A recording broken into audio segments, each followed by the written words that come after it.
Hi guys, മഴ തോരും മുമ്പേ promo റിവ്യൂവിലേക്ക് എല്ലാവർക്കും സ്വാഗതം. അങ്ങനെ അലീന ശരണ്യയോട് യാത്ര പറഞ്ഞിറങ്ങി. പിന്നീട് വൈജയന്തിയെ കാണാൻ വരുന്നു. ആദ്യം കാണുന്നത് മനുവിനെയാണ്. മനു ചോദിക്കുന്നുണ്ട്, ഓ, അവസാനമായി യാത്ര പറയാൻ വന്നതാണല്ലേ എന്ന്. അതെ, ആദ്യം മാഡത്തെ കണ്ടു പറയണം, പിന്നീട് എല്ലാവരോടും എന്ന് അലീന പറയുമ്പോൾ, അപ്പൊ എന്നോടോ? ഞാൻ ആരുമല്ലേ എന്ന് പറഞ്ഞ് മനു അവിടെ നിന്നും പോകുന്നു. മനുവേട്ടാ എന്ന് അലീന വിളിച്ചെങ്കിലും അതൊന്നും കേൾക്കാനുള്ള മാനസികാവസ്ഥയിലായിരുന്നില്ല മനു. വീടിനുള്ളിൽ കയറി മുത്തശ്ശിയോട് യാത്ര പറഞ്ഞ് വൈജയുടെ മുന്നിലും വന്നെത്തുന്നുണ്ട് അലീന. അലീനയെ കണ്ടതും വൈജ ശാപവാക്കുകൾ തുടങ്ങി. എനിക്ക് ജീവൻ ഉള്ളിടത്തോളം കാലം നിന്നെ സ്നേഹിക്കാൻ പറ്റില്ല. എവിടെ ചെന്നാലും നീ ഗുണം പിടിക്കില്ലടി എന്ന് പറയുന്നുണ്ട്. അങ്ങനെ പറയരുത് മാഡം. മാഡത്തെ ഞാൻ എൻ്റെ സ്വന്തം അമ്മയെ പോലെയാണ് കണ്ടത്. മാഡത്തിന് വേണ്ടിയാണ് ഞാൻ ഇത്രയും പിടിച്ചു നിന്നത്.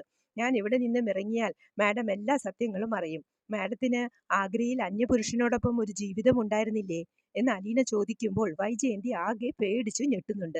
ഇനി അലീന എന്താ അടുത്തത് പറയാൻ പോകുന്നത് എന്നറിയാതെ നിൽക്കുന്നു. അലീന പിന്നീട് ഒന്നും പറയാതെ അവിടെ നിന്നും ഇറങ്ങി വരുന്നു. വീട്ടിലെത്തി ബാലചന്ദ്രൻ കൃഷ്ണമോളോടും ബബിതയോടും രോഹിതിനോടും ഒക്കെ പറയുന്നത്, നാളെ അലീന ഇവിടെ നിന്നും നമ്മളെയൊക്കെ വിട്ടു പോകുന്നു എന്ന് പറയുമ്പോൾ കൃഷ്ണമോൾ ചോദിക്കുന്നുണ്ട്, അലീന ചേച്ചിക്ക് പോയേ പറ്റുള്ളൂ എന്ന്. അന്നേരം ബാലചന്ദ്രൻ പറയുന്നത്, അവൾ എന്തുകൊണ്ടാ പോകുന്നത് എന്ന് നിനക്കല്ലേ ഈ വീട്ടിൽ ഏറ്റവും കൂടുതൽ അറിയാവുന്നത് എന്ന്. അപ്പോൾ രോഹിത്തും ബബിതയും ബാലചന്ദ്രനെ നോക്കുന്നുണ്ട്.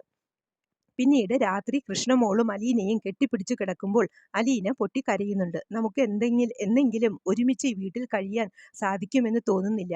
പിറ്റേ ദിവസം പുറപ്പെട്ട് സാരിയൊക്കെ ഉടുത്ത് മാലയും വളയും ഒക്കെ ഇട്ട് ഒരു കല്യാണ പെണ്ണിനെ പോലെ ഒരുങ്ങി സ്റ്റാൻലിയുടെ വീട്ടിലേക്ക് പോകുന്നുണ്ട് അലീന.